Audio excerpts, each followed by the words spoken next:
Okay, so good day everyone. I will discuss again your trigonometric identities given ang inyong hexagon na figure. Sa mga wala pa naka-familiar kung paano magbasa sa atong trigonometric identities sa inyong figure. So what is siya? No? So you don't need to memorize it. So sa mga trigonometric identities naton na pagamitan natin sa atong simplification pag sa aton nga proving. So may ara ta hexagon para nga mag-solve sa atong nga problem hindi to memorize. So kung sa ulo nato na structure sa aton nga hexagon, so hapos na lang sa aton mag-simplify or mag-prove sa atong mga trigonometric identities later on, which will be discussed in another set of videos. So there are different na techniques or ideas kung paano magbasa sa aton nga trigonometric figures. Okay, so we have from your sine to cosine. Okay, so we have your cosine to cotangent. We have your cotangent to cosecant. We have your cosecant to secant, and secant to tan, and tan to sine.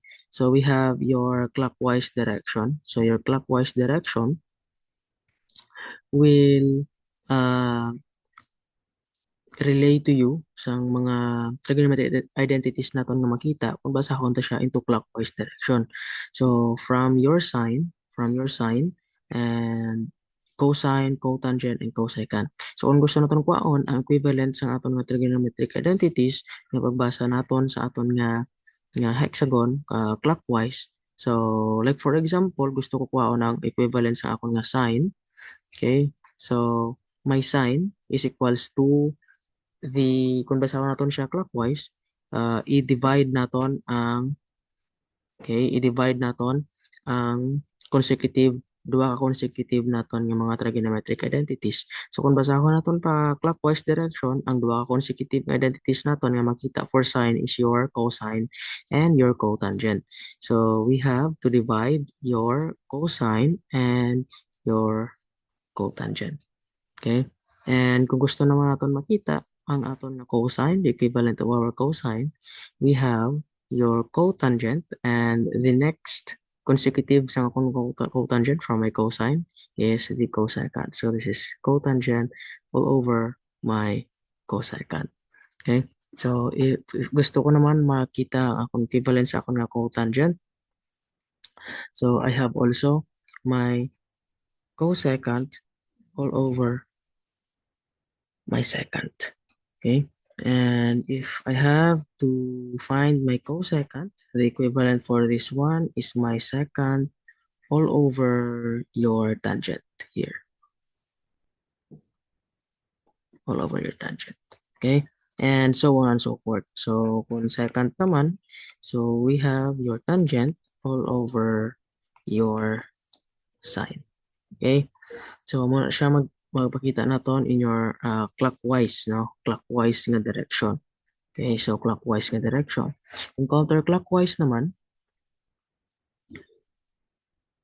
okay, so kung counterclockwise naman, so halin, for example, in your cosecant, counterclockwise is pasuli naman. Paano naman kung pasuli ako nagbabasa sini? So we have secant to cosecant, we have your tangent to cosecant, we have your sine all over, sine to tangent, and your cosine to sine.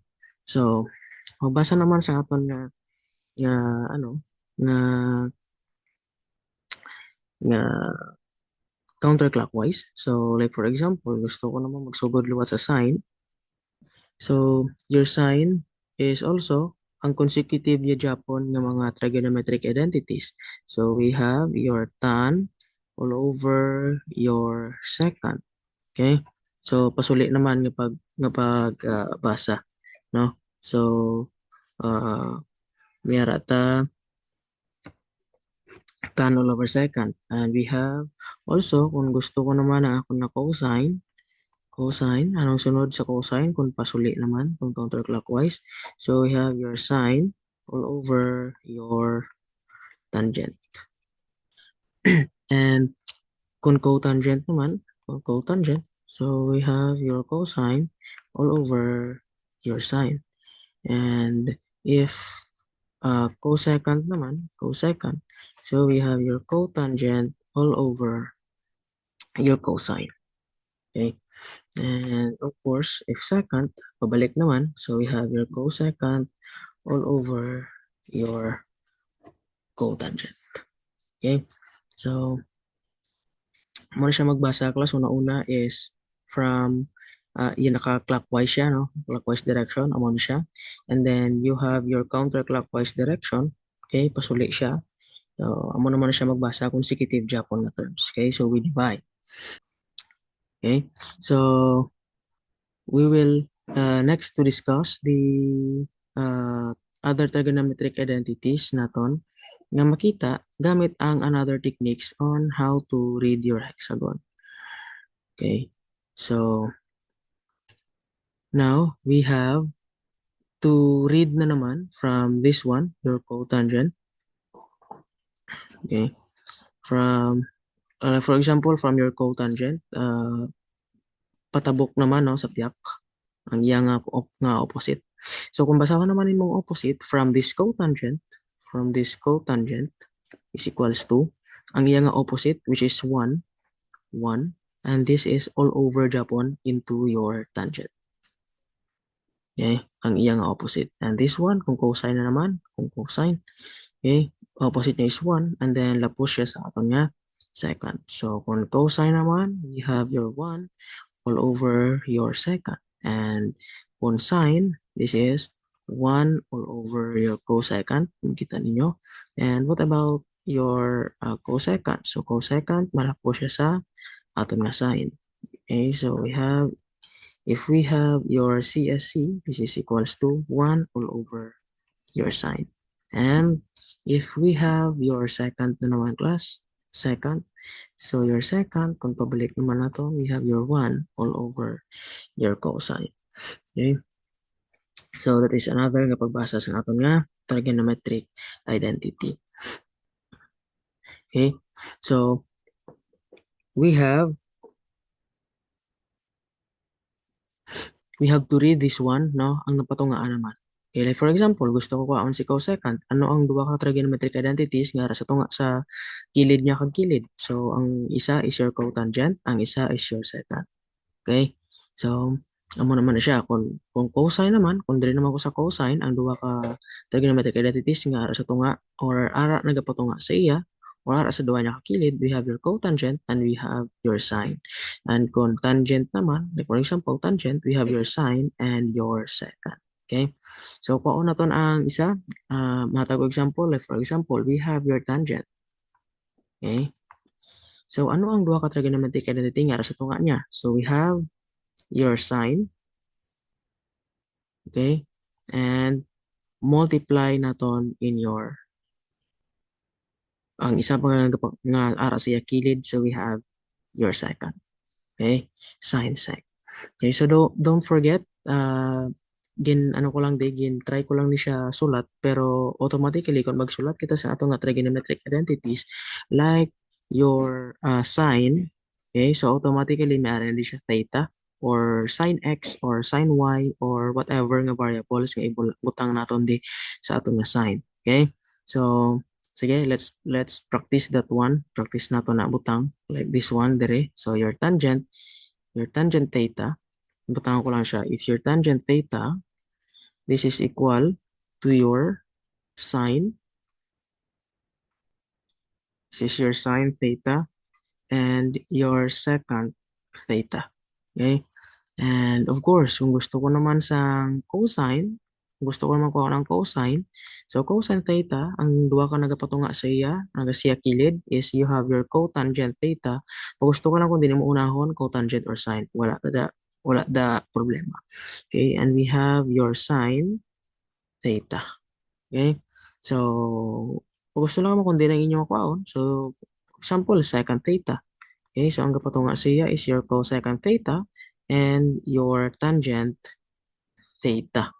Okay, so amo lang na siya magbasa class once nga ang sa tunga ang imo kwaon kag kwaon nimo ang duha sa kilid. So that is other ano naman siya ng technique naman para magkuha naman sang aton nga mga trigonometric identities. Okay? So damo na ta may nakuha nga mga trigonometric identities sa aton nga no sa aton nga hexagon. Okay? So let's try to discuss na lang sa last naton. So ano ang naman ang last naton nga makita sa aton nga hexagon. Okay? As what you have noticed class, no? Ang last naton nga pamaagi magbasa sa tuon nga hexagon. So kuhaon naton ang mga inverted triangle. So may makita ta nga inverted triangle ari di siya no. Okay? So this one is inverted triangle. And we have also inverted triangle diri. Inverted triangle man tadi. Okay, sa hexagon. Okay? And also may ara man ta inverted triangle man sa piyak. Okay. So may ara ta in total tatlo ka mga inverted nga triangle. Okay, so paano na siya magbasa sa aton nga inverted naman nga triangle para nga mahimo naman na siya naton into your trigonometric identity. Okay, like this one in your sign, no? So your sign, pwede mo siya himuon nga square, square nimo siya. Okay? So square nimo tanan na member sang imong triangle. Square man ako na akong cosine. Square man ako na akong nga 1. Okay? So may ara ko tatlo ka mga vertices on mga corners sa ako nga triangle. So ang mga corners sa ako nga triangle, square ko na siya, square. Okay, tatlo gid ka corner. And then ang sa dalom o kon the bottom nga function, for example, ang sa babaw sine and cosine, ang sa dalom sa akong inverted is 1. So ang bottom nga function which is your 1, imo naton siya equal pero naka-square siya. Okay? So let's write it here. So we have your sine squared and then we need to add. No? Okay, so this one i-add naton ang sine and cosine sa babaw add naton. So we have your cosine squared and don't forget putangan na lang naton theta. Okay, sine squared theta, cosine squared theta, and this is equals to the bottom function which is your 1 squared or basically 1 na lang siya, no? And we have also your 1, diri naman ta nga inverted triangle. So this one will be squared, this one will be squared, and ang cosecant na kon is equal but also naka-square man siya. So this is 1 squared plus my cotangent theta squared. Okay, so correctionan ko lang. Cotangent squared theta.